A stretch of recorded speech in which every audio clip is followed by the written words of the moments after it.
વડોદરા શહેરના તુલસીવાડી વિસ્તારમાં આજે એક મોટી દુર્ઘટના ટળી હતી। રામદેવ પીરની ચાલ નજીક આવેલા મકાનની દીવાલ અચાનક ધડાકાભેર ધરાશાયી થતા વિસ્તારમાં અફરાતફરીનો માહોલ સર્જાયો હતો।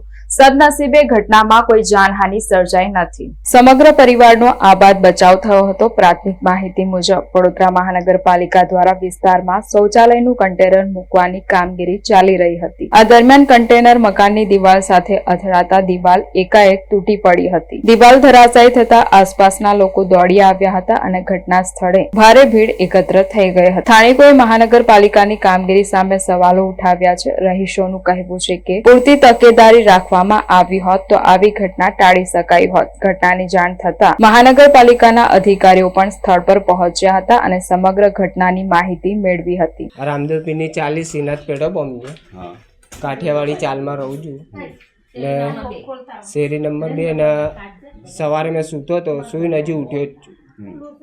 એ તો મેં બચી ગયો કહેવાય। સૂઈને હજી ઉઠીને બેઠો છું ને મને એમ કે છાપરા પર વાંદરા દર ફેરું જેવા કૂદતા હશે તો મેં ઉઠીને જોવા ગયો, બહાર જ જોવા ગયો તો એટલી વારમાં દિવાલ પડી ગઈ।